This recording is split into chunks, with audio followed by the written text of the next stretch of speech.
देश के सर्वोच्च पद पर बैठकर भी हिंदुओं का, लोकतंत्र का मजाक बना रहे हैं। मैं धन्यवाद देता हूँ ऐसे वकील को जिसने इनको दिखा दिया कि तुम जो है कितने भी ऊंच पद पर हो, लेकिन इस देश के साथ खिलवाड़ नहीं कर सकते, इस देश की हिंदुओं की आस्था के साथ मजाक नहीं बना सकते। वो बहुत सुंदर है, धन्यवाद के पात्र है। जो लोग इस देश के दुश्मन हैं, जो इस राष्ट्र के दुश्मन हैं, उनसे कैसे अपेक्षा की जा सकती है कि वो न्याय करेगा?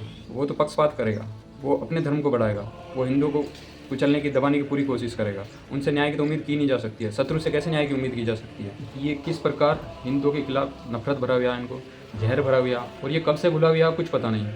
वर्षों से इनका ईसाई मिशनरियों का काम चल रहा है, देश को खंडित करने का, हिंदू धर्म को कन्वर्ट करने का।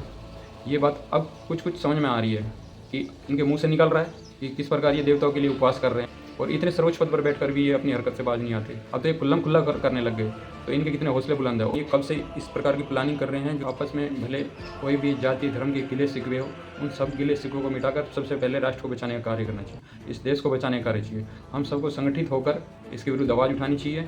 ये किस प्रकार जो है हमारे हिंदू देवी देवता का उपवास उड़ा रहे हैं। कानून की आड़ लेकर देश में हिंदू धर्म के संतों को फंसाया जा रहा है, उनको सजा दी जा रही है बिना किसी प्रूफ के, बिना किसी एविडेंस के। जिस संतों को सजा सुना दे रहे हैं, आतंकवादियों को तो बेल देते हैं, उनको जमानत देते हैं, उनको रिहा कर देते हैं, और अपने पादरियों को भी पूरे प्रूफ होने के बाद भी ये अपने पादरियों को तो रिहा कर देते हैं, और हिंदू धर्म के संतों को सजा करते हैं। सजा होने के बाद भी 10-10 साल की सजा हो गई, और उसके बाद भी ये जो है निर्दोष बरी कर देते हैं। तो इस प्रकार हमें ये समझना होगा कि पूरे हिंदू धर्म के खिलाफ एक षड्यंत्र चलाया जा रहा है, इस देश को छीन बीन करने के लिए, हिंदू लोग की आस्था को खंडित करने के लिए, हिंदू संस्कृति को मिटाने के लिए पूरे जी जान से लगे हुए हैं। न्याय प्रणाली के द्वारा, मीडिया के द्वारा, राजनीतिक प्रक्रिया के द्वारा, चारों तरफ से इन्होंने पूरी हिंदू संस्कृति को, इसको मिटाने के लिए पूरा कुचक्र फैलाया गया है। और अब ये बात सब लोग के समझ में आ रही है, जो हिंदू सनातनी मीडिया से प्रभावित हो गए थे, कि किस प्रकार इन लोगों ने हिंदू संतों के खिलाफ कुचक्र चलाया, उनको झूठा बदनाम किया गया।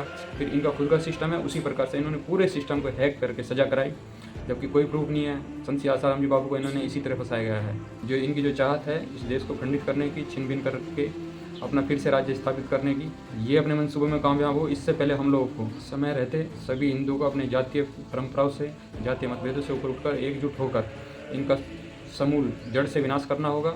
वरना देश की संस्कृति को मिटाने के लिए तो पूरी जीवन जान से लगे हुए हैं, पूरी ताकत से लगे हुए हैं, लेकिन ये अपने मंसूबों में फेल हो रहे हैं। क्यों? क्योंकि संतों ने, सनातन धर्म के संतों ने इस संस्कृति को बचाए रखा है। तो उन लोगों ने इन संतों के खिलाफ ही मीडिया के द्वारा, इनके पास साधन है, संसाधन है, तो उसी संसाधन से हम लोग को भ्रमित किया गया है। लेकिन अब हिंदू जाग रहा है, पूरा सनातन धर्म जाग रहा है।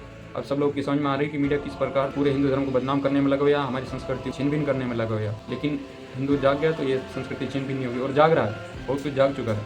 ये संस्कृति का डंका बजेगा, भारत फिर से विश्व गुरु के पद पर आसीन होगा, चमकेगा। जय श्री राम, जय श्री राम।